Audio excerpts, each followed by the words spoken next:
Bom dia, bem-vindos a mais um Apegando-se às Escrituras. Hoje nós vamos ver um capítulo fabuloso, Efésios 4, continuando a carta maravilhosa de Efésios, né? Vamos lá, vamos orar para o Senhor estar conosco.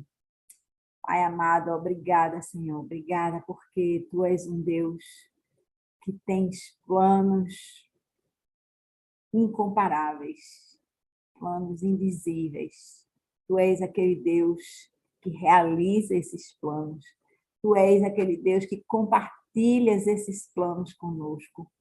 E tu queres que nós andemos contigo. Senhor, que tu venhas, através do teu Santo Espírito, falar conosco nesse momento aqui que separamos para entender a tua palavra e amarmos, aprendermos a amar a tua palavra. Espírito Santo de Deus, vem com liberdade, vem falar à nossa mente, ao nosso coração, abre o nosso entendimento, abre os nossos olhos espirituais, os nossos ouvidos, para que não estejamos surdos, cegos ou sem entendimento. Contamos com a tua colaboração, Espírito, com a tua ajuda. Sem ti, nós não podemos fazer nada. Obrigada, obrigada pela tua disponibilidade. Em nome de Jesus. Amém, amém. Obrigada, amigos, por estarem aí, né? Nessa caminhada. Eu estou cada vez mais empolgada com esse livro de Efésios. Nós vamos lembrar aqui alguns detalhes, né, de Efésios 3, lembrando que o ministério de Cristo, ele não foi dado a conhecer aos homens de outras gerações, mas ele foi revelado pelo Espírito Santo aos apóstolos e aos profetas de Deus. Ele não era conhecido nas gerações anteriores, o mistério de Cristo, né? Cristo foi revelado ali, tanto que aqueles fariseus e saduceus, conhecedores da lei, da palavra, né?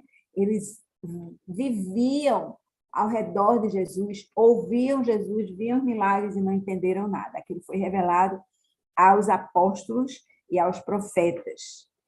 E aí, o que aconteceu? Ali também a gente viu em Efésios 3 que, mediante a igreja, e esse mistério de Cristo também foi revelado às autoridades e poderes nas regiões celestiais. Os anjos não sabiam a respeito disso, gente. Isso foi revelado através da igreja, que somos nós, eu e você hoje, né? E, finalmente, nós vimos uma oração muito especial de Paulo naquele capítulo 3, né? Uma oração ousada, uma oração profunda, por nós, né? Na verdade, ele estava orando ali que Deus fortalecesse cada um de nós no íntimo do nosso ser com poder por meio do Espírito. Outra coisa, que Cristo habitasse em nossos corações mediante a fé. Outra coisa, que todos os santos pudessem compreender a largura, o comprimento, a altura e a profundidade, conhecer o amor de Cristo que excede todo conhecimento. Olha, ele pedindo o impossível, que a gente conhecesse o amor de Cristo, que não dá, ele excede todo conhecimento, não dá para conhecer, mas Deus é aquele expert em impossíveis, né? Paulo usou e pediu. E aí, finalmente, pediu que nós fôssemos cheios de toda a plenitude de Deus. É muita coisa, né? Enfim, com esse capítulo 3 de Efésios, que nós vimos na vez anterior, nós fechamos a primeira parte da carta aos Efésios. Lembra que no início, né, no capítulo 1, nós falamos da estrutura da carta de Efésios, que nos primeiros 3 capítulos, Paulo estava falando, né, a respeito da doutrina, né, o ensino, falando sobre a vida nova, a nova sociedade que Deus constituiu na pessoa de Cristo Jesus. Mas agora, dos capítulos 4 a 6, Paulo vai falar da prática, ele vai falar da ética cristã, algo que concerne particularmente a mim e a você. E aí, presta atenção, porque agora é a nossa vez, né? O nosso papel que Paulo vai falar.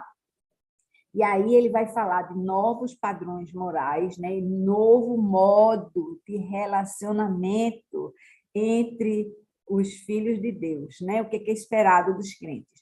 E aí, essa carta, por causa disso, né? No capítulo 4, particularmente, ele é conhecido como o Manual de Vida Cristã. O manual, você quer saber como ser um bom cristão? Leia o capítulo 4 de Efésios.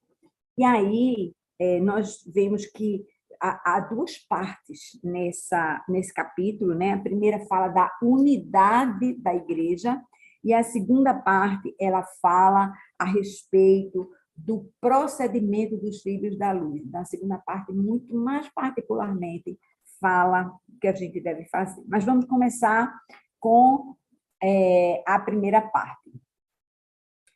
Versículo 1 diz assim: como prisioneiro no Senhor, rogo-lhes que vivam de maneira digna da vocação que receberam. Vocês estão entendendo que isso aqui é uma introdução àquilo que eu falei, né? Essa segunda parte da carta, ela vai falar de como nós cristãos devemos viver. Então, ele diz que nós devemos viver de maneira digna da vocação que recebemos. E essa vocação, né, é a vocação de filhos da luz. Versículos 2 e 3 agora. Sejam completamente humildes e dóceis e sejam pacientes, suportando uns aos outros com amor.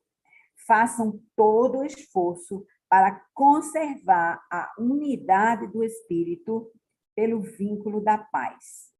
Gente, ele começa falando que não vai ser fácil, porque o que a gente vai precisar?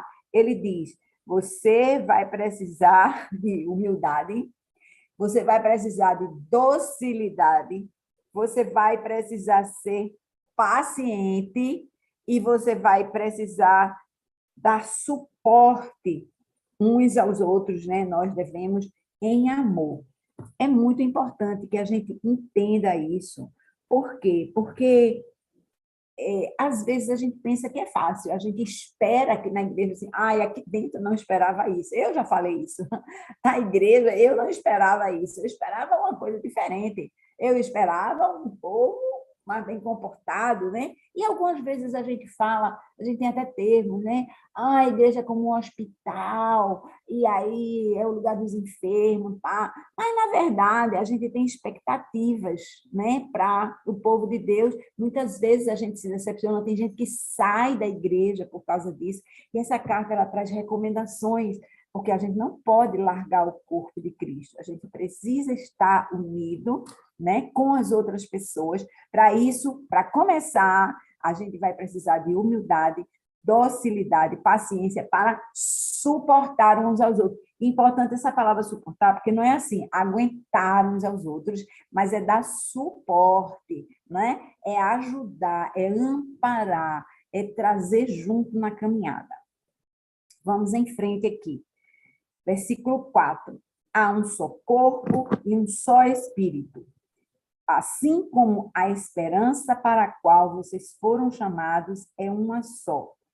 Há um só Senhor, uma só fé, um só batismo, um só Deus e Pai de todos, que é sobre todos, por meio de todos e em todos. Gente, os versículos 4 a 6, eles falam a respeito da unidade, que é uma coisa assim muito importante. A gente já ouviu também muito antes.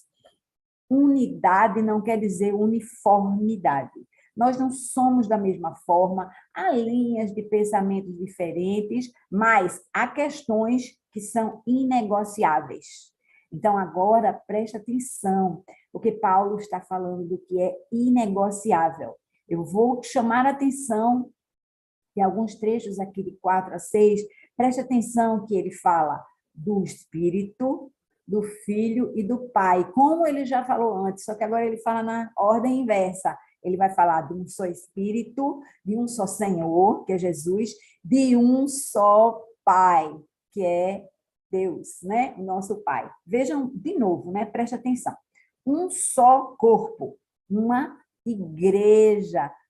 Essa igreja, minha gente, são todos os que entregaram a vida a Jesus. Eles creram, aceitaram o sacrifício e agora nós somos um corpo. Eu sou um corpo com qualquer presbiteriano, com qualquer batista, com qualquer assembleano que declara que Jesus Cristo é seu Senhor e Salvador. Todos nós formamos o corpo invisível. Então, é um só corpo, um só Espírito. Esse Espírito Santo que habita em nós, ele é o mesmo. Quem está aqui, quem está na China, quem está nessa denominação, quem está naquela, é um só Espírito, o Espírito Santo de Deus que habita em nós. Uma só esperança. Que esperança é essa? A esperança da volta de Cristo para nos levar para viver com Ele a vida eterna na presença do nosso Deus. Essa é a nossa esperança. Um só Senhor. Quem é o nosso Senhor? Ou deveria ser? O Senhor Jesus. Jesus Cristo é o único Senhor das nossas vidas. E aí nós temos uma só fé. Que fé é essa? A verdade. Essa é a nossa regra de fé, a palavra de Deus.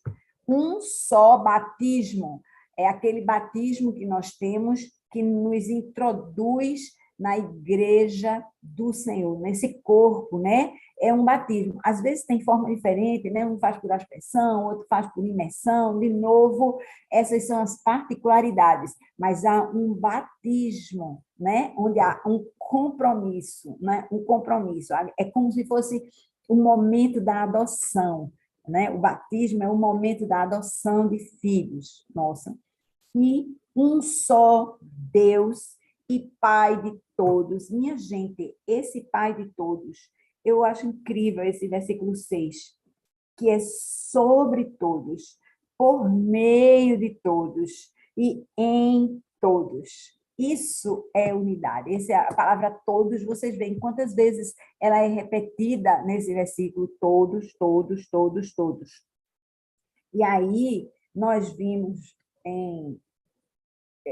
no capítulo 2, né, versículos 16 a 18, que por meio da cruz, Jesus destruiu a inimizade entre os homens e entre nós e Deus, que estava estabelecida essa inimizade pelo pecado, né? Jesus reconstruiu tudo isso. Agora somos todos.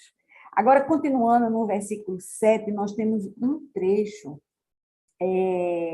que fala a respeito de Jesus. Eu já vou explicando aqui para vocês terem um entendimento de Jesus como um general que ganhou uma guerra contra o inimigo. Deixa eu ler aqui, presta atenção nesses versículos agora. E cada um de nós a cada um de nós foi concedida a graça, conforme a medida repartida por Cristo. Por isso é que foi dito, quando ele subiu em triunfo às alturas, levou cativos muitos prisioneiros e deu dons aos homens. Que significa ele subiu, senão que também havia descido às profundezas da terra? Aquele que desceu é o mesmo que subiu acima de todos os céus, a fim de encher todas as coisas. Gente, aqui está falando, há uma referência ipsis literis, assim, a letra por letra, ao Salmo 68, 18. Depois você olha lá, Salmo 68, 18. Eu anotei aqui para a gente. Quando subiste em triunfo às alturas, levaste cativo muitos prisioneiros, recebeste homens como dádivas, até mesmo rebeldes, para estabeleceres morada, ó Senhor Deus. Naquela época da igreja primitiva, né, aqueles generais, eles lutavam, vocês sabem, houve muitos impérios, né, o Império Romano, né, o Império Grego de Alexandre, então eles lutavam, conquistavam, e aí o que acontecia?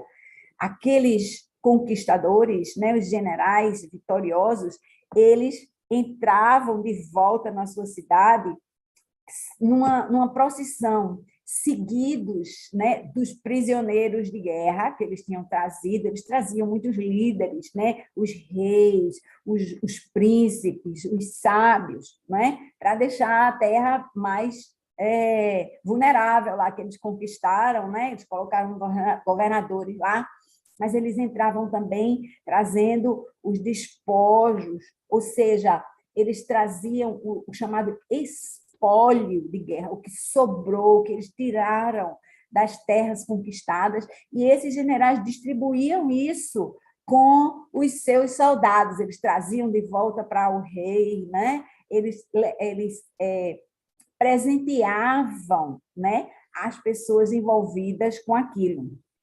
Então, e esse trecho, para mim, né, dos versículos 9 e 10, ele está entre parênteses, na minha versão aqui, Paulo está explicando, né, a respeito de Salmos 68, 18, ele diz, o que significa subiu ali, né, em triunfo às alturas, senão também que ele havia descido às profundezas da terra, uma referência à visita de Jesus ao Hades, né? Ele está explicando aqui. E esse que desceu é o mesmo que subiu acima de todos os céus, a fim de encher todas as coisas. É Jesus. Gente, muito pano para manga aqui, mas precisamos seguir. E aí, continuando no versículo 11. E ele designou alguns para apóstolos, outros para profetas, outros para evangelistas e outros para pastores e mestres, com o fim de preparar os santos para a obra do ministério, para que o corpo de Cristo seja edificado. Olha, 11 e 12, eles falam a respeito do segredo da administração da igreja, de como a igreja... Está um calor aqui, viu? Ele fala de como a igreja deve ser organizada. Ele mesmo estabeleceu que há de haver pessoas. E aí a gente está falando de presentes, lembra os despojos de guerra?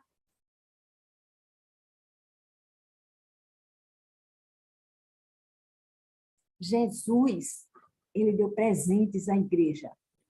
E esses presentes agora, lembra que os dons são chamados de presentes, mas os dons que a gente conhece são os dons do Espírito Santo. E aqui a gente está falando dos dons, dos presentes de Cristo. Cristo deu presentes à igreja. E aqueles dons que a gente vai falar depois, eles são, a gente sabe, né, instrumentos. Eles são instrumentos para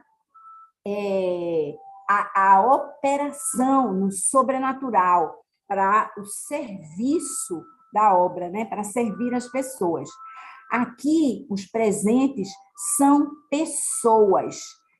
E veja, pelo termo que a gente tem aqui, ele diz assim, ele designou alguns, são pessoas, não são dons que cada um pegue particularmente, individualmente, mas ele deu pessoas à igreja. E ele deu pessoas com um propósito muito claro. Essas pessoas, elas estão divididas em grupos que têm chamado, né? E esse chamado para serem o quê? Apóstolos, profetas, evangelistas e mestres e pastores. E aí, o que acontece aqui? O versículo 12 diz, com o fim, então, esses presentes, eles têm um objetivo, há um propósito nisso, e é preparar os santos. Quem são os santos? A igreja em geral, né? Preparar os santos para a obra do ministério, para que o corpo de Cristo seja edificado.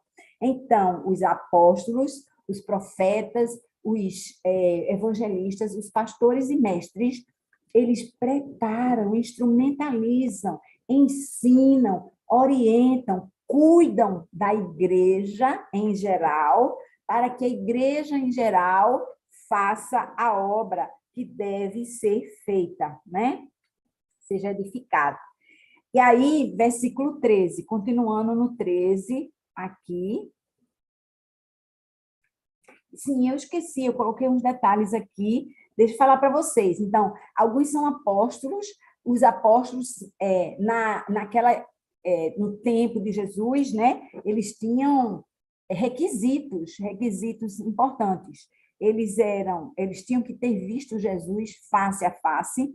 E lembra que Paulo, ele não andou com Cristo, mas ele viu Cristo face a face, porque ele viu Jesus ressurreto. Jesus encontrou-se com ele lá na estrada de Damasco, lembra? Então, Paulo era apóstolo, sim, embora não tivesse visto o Jesus antes da ressurreição, mas ele viu, sim. E isso leva ao segundo requisito, que é ser testemunha da ressurreição. Muita gente foi testemunha da ressurreição de Cristo, né? Mais de 500 pessoas viram Jesus depois que ele ressuscitou dos mortos. Então, esses foram testemunhas, mas nem todos são apóstolos, porque havia outro requisito, né?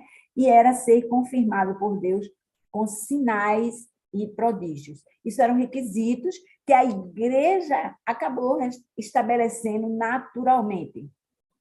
E hoje há os ditos, né, apóstolos, mas eles têm uma visão, né, uma missão diferente. Esses apóstolos da igreja primitiva, eles são associados aos bispos da igreja contemporânea, né, que são aqueles, na verdade, essa palavra apóstolo significa enviados, né? São aqueles que plantam igrejas, várias igrejas, né? Cuidam de muitas igrejas, não é de uma só, né? Numa paróquia, mas eles estão cuidando, supervisionando as igrejas.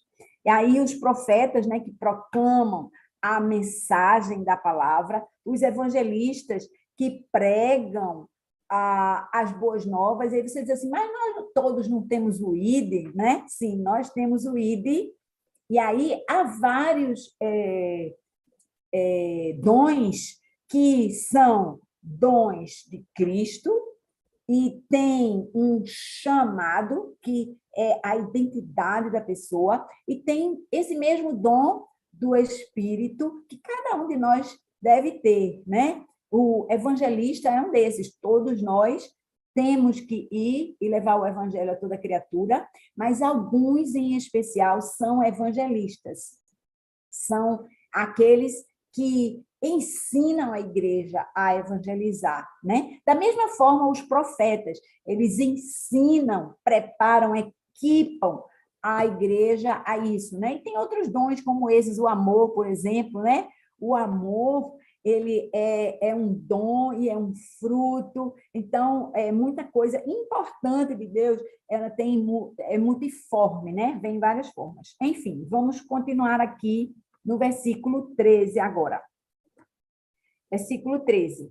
Até que todos alcancemos, aquela história, né, de com o fim de preparar os santos, até que todos alcancemos a unidade da fé e do conhecimento do Filho de Deus e cheguemos à maturidade, atingindo a medida da plenitude de Cristo. O propósito é que não sejamos mais como crianças, levadas de um lado para o outro pelas ondas, nem jogados para cá e para lá por todo o vento de doutrina e pela astúcia e esperteza de homens que induzem ao erro. Gente, é muito importante que nós sejamos instruídos. Às vezes a gente entra na igreja, a gente conhece a Jesus, a proposta de salvação, aí diz, quem aceita? Eu aceito. Aí você vem para a igreja e você começa a fazer mudanças externas, né? Você vê as pessoas fazendo, o que é que um cristão pratica? Ele vai ao culto aos domingos, um bom cristão, né? Vai ao culto aos domingos, ele vai à reunião de célula para a comunhão, ali para estar junto, estudo, né? Conversando, discutindo o que foi dito no culto. Ele faz serviço, né? Trabalha na obra, mas nós precisamos de instrução. E essa instrução, ela vem não só com o conhecimento da palavra, que é essencial para que, minha gente, para a gente não estar sendo levado por todo o vento de doutrina e pela astúcia e esperteza de homens que induzem ao erro. Quanto erro há na igreja? Quantas heresias por homens que estudaram, discutiam a palavra de Deus e coisas erradas, né? A gente vê aí o chamado protestantismo, que ele não foi inaugurado por Lutero, né? Ele foi meio que oficializado por Lutero, né? Quando houve mais um racha na igreja, né? Que era universal ali, mas agora ela foi rachada durante a época, a vida de Lutero. Ele nem queria isso, na verdade. Lutero protestou, ele queria discutir as coisas, que ele disse assim, isso aqui está errado, vamos olhar na palavra e discutir, está errado. Mas o que acontece? Aqueles que estavam no poder, na ocasião, né, no controle da igreja, não queriam mudar aquilo, né? Tinha muito a ver com as indulgências, né? Pagar para orar, pagar para salvação, pagar para ele. Não, o dinheiro não é isso. Não era só isso, foram 95 teses que ele pregou lá na porta, né, da catedral. Mas, assim, a gente não tem tempo de rever isso aqui agora, mas é muito importante que a gente tenha instrução na palavra. Estude a palavra para não ser carregado para lá e para cá, um vento de doutrina, minha gente. Porque o que é importante, o que é real, verdadeiro, com V maiúsculo, é o que está aqui nessa palavra. E aí, tem um versículo que eu acho muito importante, mas veja como ele começa. Aqui na minha versão, ele diz assim, antes, ou seja, não é daquele jeito, mas é desse jeito que eu vou dizer agora, seguindo a verdade em amor, cresçamos. Olha, a gente está no ano do crescimento, né? E aqui um chamado para a gente crescer em tudo, naquele que é a cabeça, Cristo. Dele, todo o corpo, que somos nós, ajustado e unido pelo auxílio de todas as juntas, cresce e edifica-se a si mesmo em amor, na medida em que cada parte realiza a sua função, ou seja, em unidade, cada um fazendo aquilo para o que foi chamado.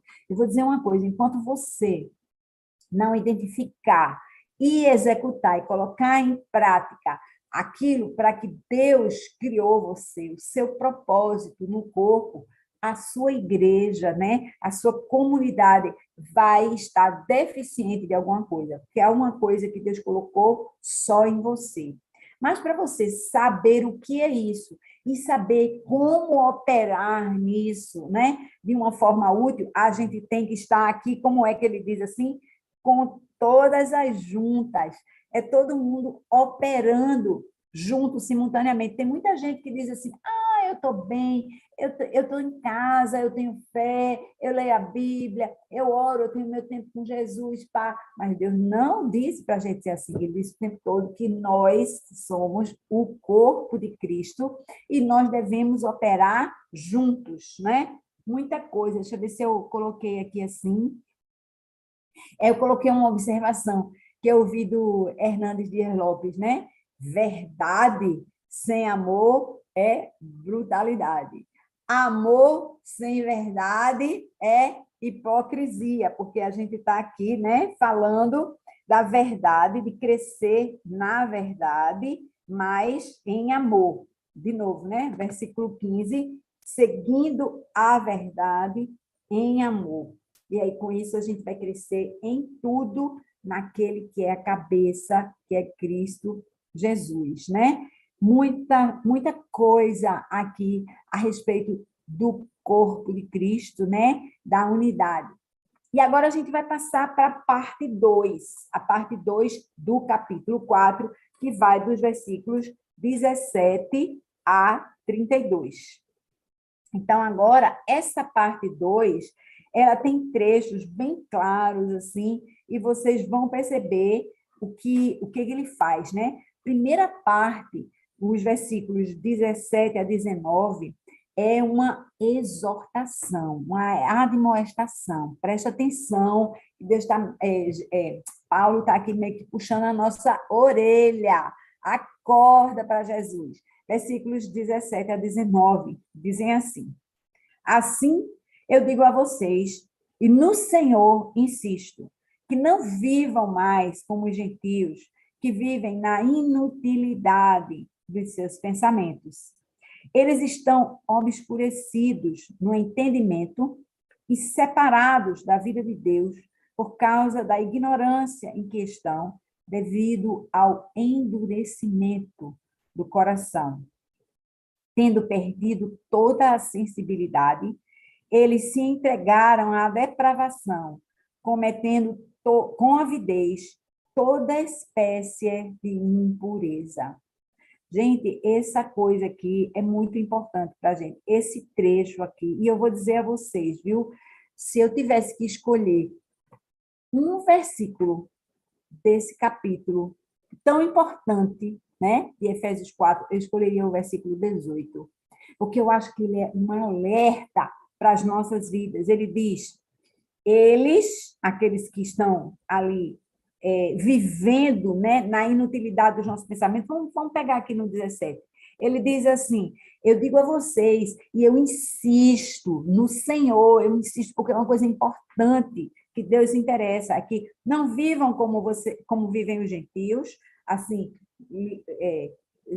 soltos, e ele diz, na inutilidade dos seus pensamentos, porque se a gente não tem Cristo como centro da nossa vida, a gente só vai pensar em coisa tola, coisa passageira. Eu vou pensar na comida, eu vou pensar na minha roupa, eu vou pensar em alguma coisa, na novela, no seriado, eu vou me interessar na música, no show de não sei de quê, no evento tal, eu vou me preocupar com o que fulano disse ou ciclano fez, eu vou me preocupar com nulidades, coisas temporárias.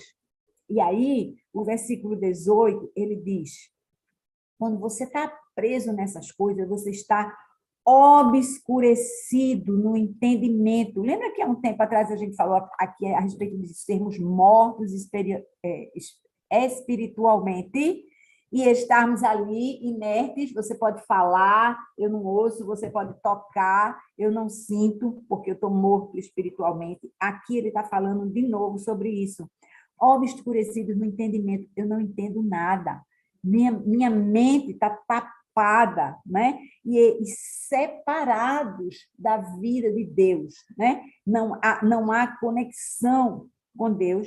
Aí ele diz por quê? Preste atenção, né? No segredo aqui, por causa da ignorância em que estão. Porque a gente é ignorante, porque a gente não sabe da palavra da verdade, a gente fica obscurecido, a gente não entende nada, a gente tem entendimentos supérfluos, distorcidos, e a gente fica separado de Deus por causa disso, interpretando a palavra de qualquer jeito. Aí a gente está aí, e aí ele fala, por que a gente fica assim? Por causa do endurecimento do nosso coração. Porque a gente precisa dessa palavra para realmente amaciar, tratar do nosso coração. Lembra que a palavra diz em Provérbios que o nosso coração é enganoso? Ele diz, enganoso é o coração. E a nossa vida parte do coração. Então, a gente tem que começar arrumando ele, né? Para ele não estar fazendo bobagem, né? Endurecido ali. E aí, o versículo 19 diz, tendo perdido toda a sensibilidade, nada mais me toca, nada mais me afeta, se entregaram à depravação, cometendo com avidez toda espécie de impureza. Minha gente, esses pecadores, muito pecadores, que a gente critica e pá, eles não começaram assim. O cara que chega e mata não sei quantas criancinhas na escola, né? A pessoa que, sei lá, né? Ela insulta pessoas numa rede social, a pessoa, ela ali já passou de um estágio de começar, eu digo um insultinho, aí alguém ri, ou alguém se chateia, e eu deixo para lá, e pá, daqui a pouco, aquilo que eu fazia escondido, né, no meu quarto, ou o que eu fazia num ambiente restrito, eu agora estou fazendo abertamente, roubei, e daí? Roubei para dar para os pobres, roubei porque eu acho que esse negócio está injusto, né? Eu começo fazendo coisas guardadas, né? E aí, de repente, eu saio na parada gay, eu estou ali me expondo, eu estou sem me preocupar se eu estou machucando meu pai, se eu estou machucando minha mãe, se eu estou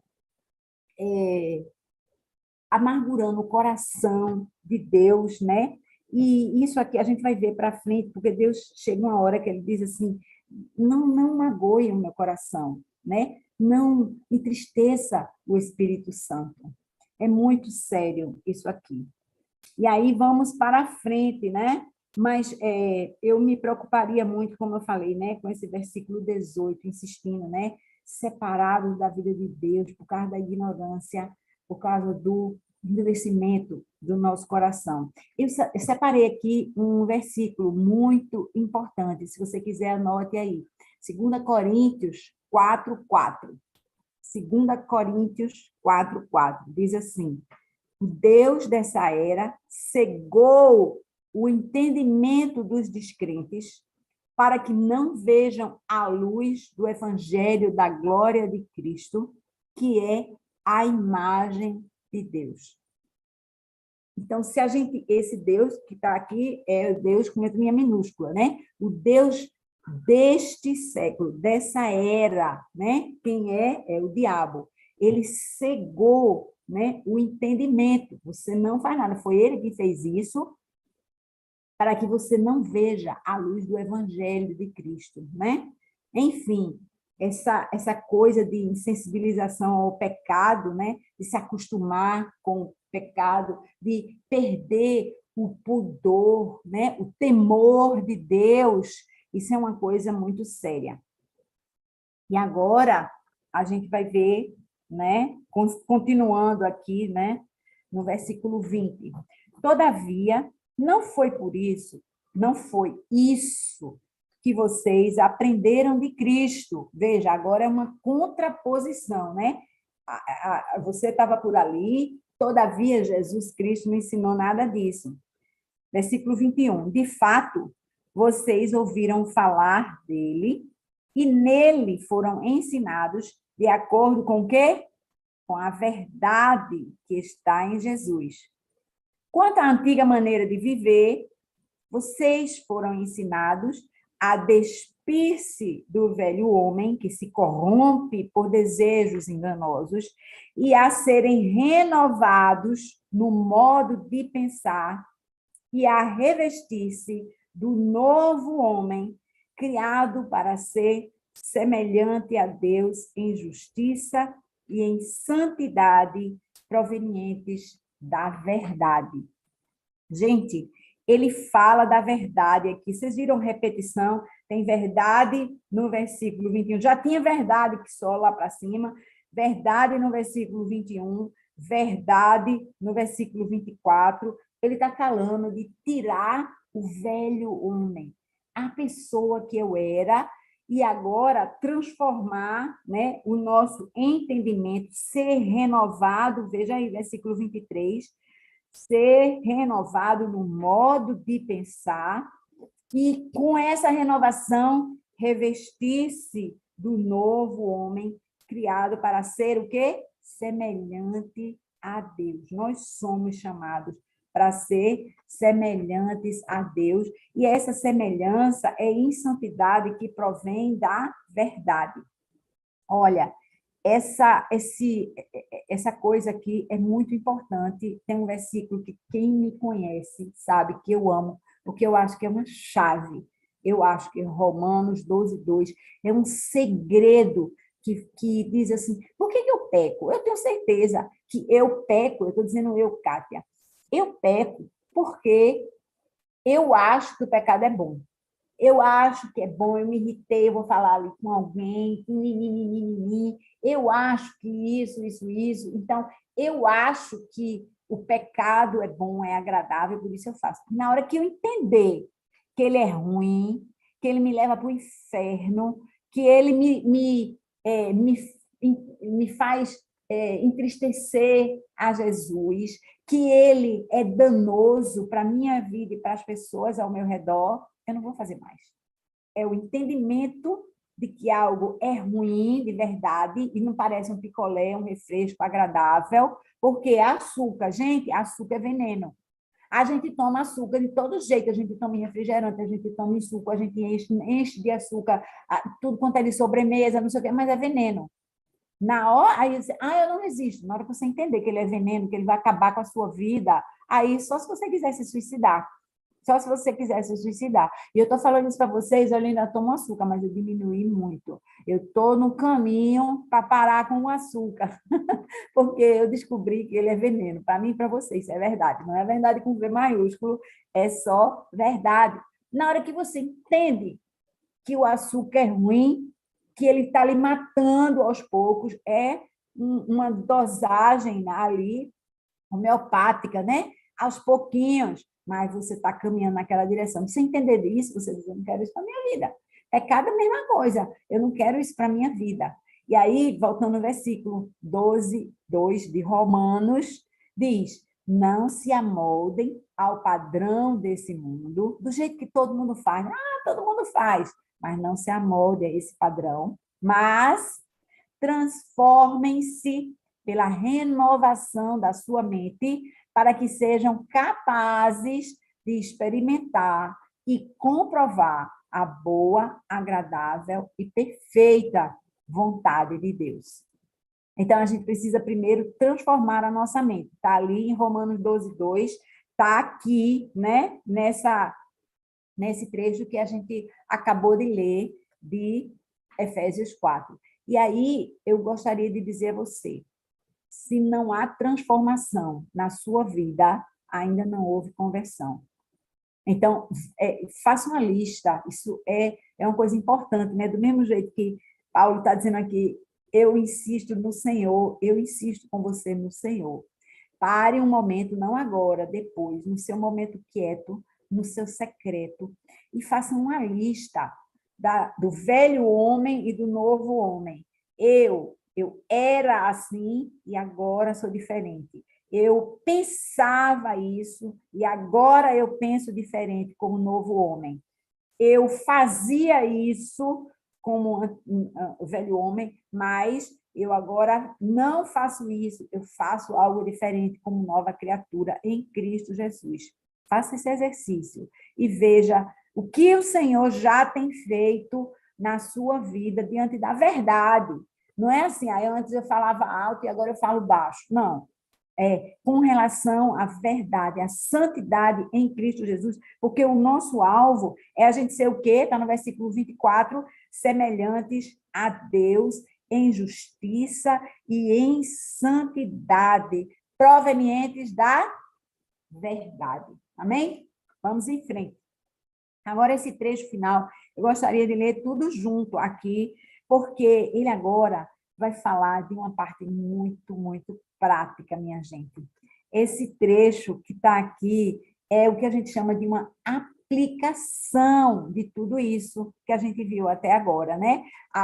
Lembra, a primeira parte falou de unidade, a segunda parte, que começou no versículo 17, ele começa a falar do nosso procedimento, e agora ele vai falar especificamente a respeito dos relacionamentos da igreja, que Deus entende que é difícil. Ele já começou falando, tenha humildade, tenha paciência, né? Vá em amor, porque é difícil. Mas olha o que ele diz, o que a gente deve fazer. Versículo 25. Portanto, cada um de vocês deve abandonar a mentira e falar a verdade ao seu próximo, pois todos somos membros de um mesmo corpo. A gente fala assim, eu não minto, mas olha, gente, às vezes você diz, eu vou, me comprometo, não comparece, né? Eu não pude ir, mas pôde, mas pôde, você não quis, você escolheu fazer outra coisa. Às vezes você está impedido, às vezes você está doente, às vezes você tem um compromisso mais importante ou prévio, que você não pode voltar atrás, mas às vezes não é. Então, para com isso, para de mentir, né? Para de enganar, para de roubar no imposto de renda, né? Você vai no médico e paga o médico com recibo ou sem recibo. Com recibo é um preço, sem recibo é mais barato. Por quê? Você está roubando o Estado, você não vai pagar o imposto devido, né? O imposto sobre serviço ali. Mas, vê, é muito importante que a gente entenda que Jesus disse a César o que é de César. Nós somos filhos da luz. A gente não pode sair mentindo e roubando por aí. Então, ele continuando aqui, 25, né?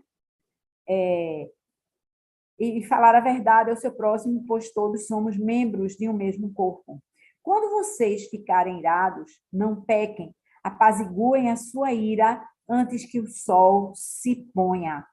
E aí a gente fica nesse negócio assim, tem até meia-noite para perdoar, né? Para entrar aqui. Primeiro ele diz assim, quando vocês ficarem irados. Quando, não é se. Significa que a gente vai ficar irado, sim. A gente vai se defrontar com coisas que vão nos irritar. Jesus entrou no templo e achou os vendedores ali e ele ficou irado. E Davi, ele dizia lá nos Salmos, né? Eu fiquei irado, eu estou irado com o pecado, né? Mas ele diz, se irá, não peque. Não peque e apazigue a sua ira antes que o sol se ponha. Significa, não deixe esse negócio revirando com ressentimento dentro de você. Por quê? Porque isso é uma semente do mal. Isso gera amargura, que você sente de novo, aquilo cresce, aquilo é raiz de coisa ruim. E agora, como é que eu posso afirmar isso? Olhando o próximo versículo. Versículo 27, um versículo bem curtinho, diz, e não deem lugar ao diabo. Porque quando você guarda essas coisas de você, o diabo ele vai trazer mil coisas para a sua vida. Ele vai fazer você pensar em vingança, vou me vingar, ou pensar em separação, afastamento, que não é, né, uma coisa boa, eu vou me afastar, vou deixar essa pessoa para lá, morreu para mim, não é uma boa atitude. Pode até não andar junto, né, ali, mas não pode matar a pessoa, né, na sua vida. Se você der lugar ao diabo, ele vai fazer coisas não muito boas para você. Versículo 28. O que furtava, não furte mais. A gente já falou aqui do negócio do imposto de renda, né? Aquele, levar a canetinha do trabalho para casa, umas coisinhas, um lanchinho que estava ali, nada disso, né? Aquilo ali é do trabalho, então, que permaneça lá. Antes, trabalhe fazendo algo de útil com as mãos, para que tenha o que repartir com quem estiver em necessidade. Nós, filhos da luz, devemos ser generosos como o nosso Pai. Generosos como o nosso Pai. A gente tem que estar sempre pensando em dar e não em receber, e muito menos tirar, né, de alguém. Versículo 29. Nenhuma palavra torpe saia da boca de vocês, mas apenas a que for útil para edificar os outros, conforme a necessidade, para que conceda graça aos que a ouvem. Gente, a palavra de Deus diz que a nossa boca, ela tem poder de vida e de morte. Nós podemos edificar pessoas, a gente pode louvar ao Senhor, mas a gente também pode trazer morte, a gente também pode trazer humilhação, a gente pode trazer baixa autoestima, a gente pode fazer alguém se sentir rejeitado, a gente pode fazer coisas terríveis com a nossa boca. E Deus diz, da mesma fonte, não sai água doce e água salgada. A gente realmente precisa abolir palavras torpes da nossa boca, porque a nossa boca é muito poderosa, é como uma arma que pode atirar, né, balas de amor, balas de alegria, de encorajamento, de paz, né? Ser pacificadores, ou a gente pode trazer perturbação ao ambiente, assim, competição, a gente pode fazer tanta coisa de ruim com a nossa boca. Não façamos isso, façamos uma escolha, né? E usar a nossa boca para o que for, edificar os outros, para que conceda graça aos que nos ouvem, né? Não entristeçam o Espírito Santo de Deus, com o qual vocês foram selados para o dia da redenção. Minha gente,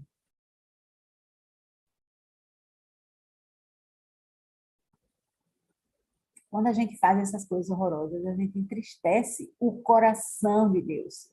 A gente entristece o Espírito Santo de Deus. Ele está de olho, ele está vendo. Aí, ele está vendo para lhe reprovar? Não, ele está vendo para lhe cuidar, porque ele se importa, ele se alegra. Ele, meu filho, viu meu filho ali? Ele é ótimo, ele está comigo todo. Isso é Deus, lá em Jó, logo no começo de Jó. Deus está se amostrando, eu digo, ele está se amostrando de Jó para Satanás ali. Satanás não gosta muito, não. Você dá uma cutucada nele, não é nada disso. Aí ele, Deus diz assim, cutuque, não mate não, cutuque, você vai ver que você está errado, rapaz. Não é nada disso. Ele se orgulhando de Jó ali. Deus é assim, né, conosco. Ele está de olho para nos amar. Ele nos ama constantemente. Versículo 31.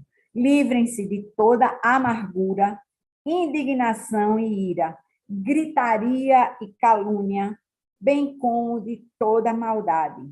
Sejam bondosos e compassivos uns para com os outros, perdoando-se mutuamente, assim como Deus os perdoou em Cristo.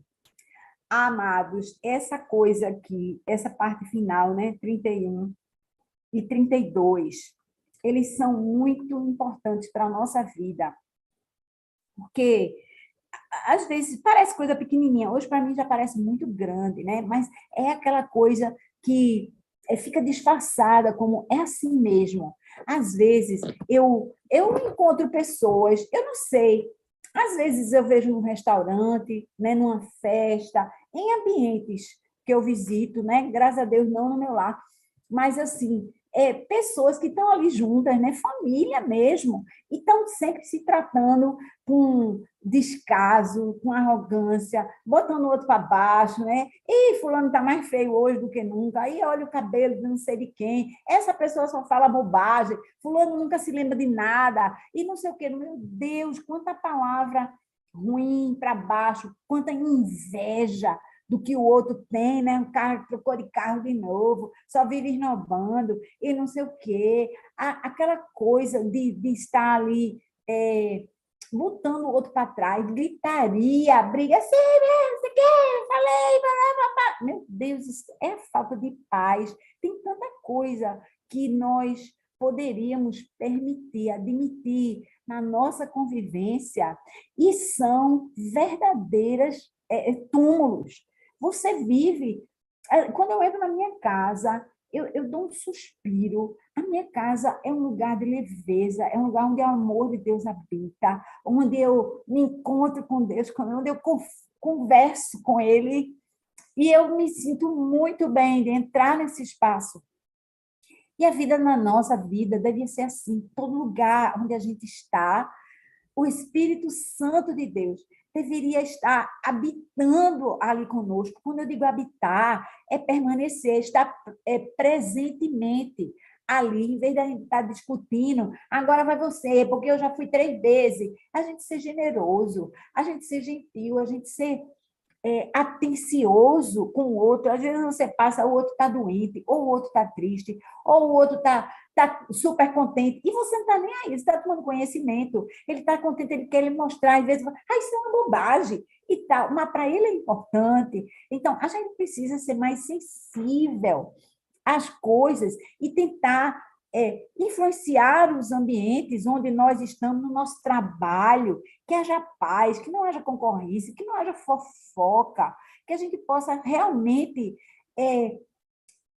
plantar sementes de amor, né? de alegria, de paz, para que a gente possa verdadeiramente espelhar o amor de Deus, onde quer que seja. E agora, salientando o versículo 32, sejam bondosos e compassivos, né? Tenham compaixão, tenham misericórdia das pessoas, uns com os outros, perdoando-se mutuamente. Sim, as pessoas vão nos machucar. Alguém vai chegar, não digo hoje, não estou profetizando, mas é o mundo, né? O mundo jaz no maligno, a nossa natureza é uma natureza decaída.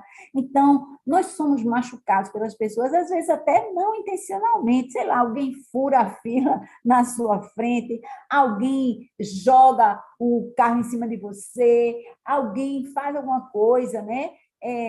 Uma injustiça, alguém é desonesto, né, de alguma forma com você, e você fica ali, perdoe, não guarde isso no seu coração, porque, de novo, né, a amargura e o ressentimento, eles são sementes do mal dentro da sua vida. Ele traz frustração, ele traz depressão, ele traz ansiedade, não vai acontecer isso comigo de novo aqui, meu Deus. Então, perdoe, perdoe, porque perdoando, a gente está imitando a Deus, né? Porque ele diz assim como Deus os perdoou em Cristo. Nós fomos perdoados primeiro.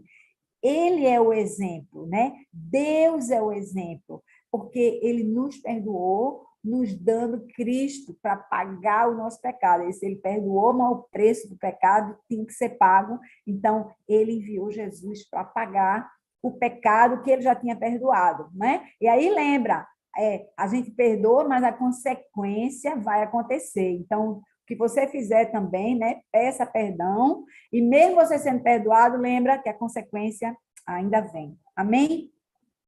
Amados, eu espero que essa palavra tenha abençoado você hoje.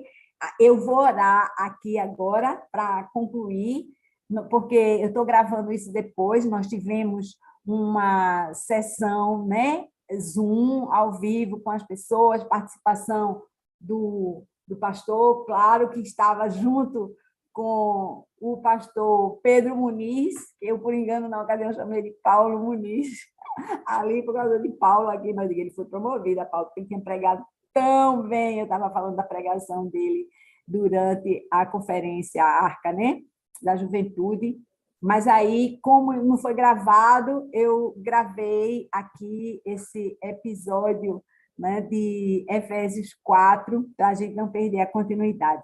Amém? Vamos orar para que isso se torne tudo verdade na nossa vida. Deus, como é importante, Senhor, como é importante a gente conhecer os teus planos que tu nos apresentaste na palavra inteira, de Gênesis a Apocalipse, Senhor, mas de uma forma muito clara, concisa, direta, simples, em Efésios 1 a 3.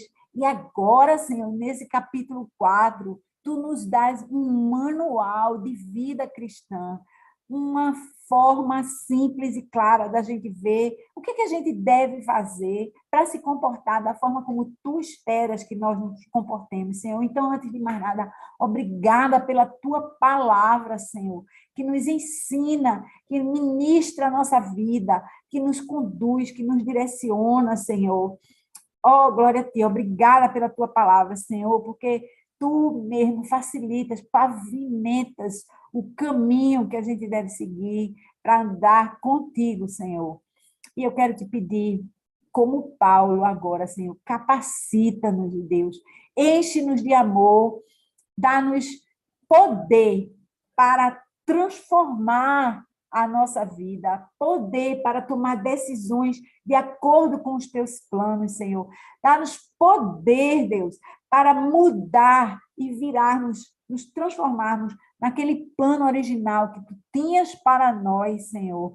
Faz isso, Senhor. Ajuda-nos, Deus, nessa caminhada, nessa busca.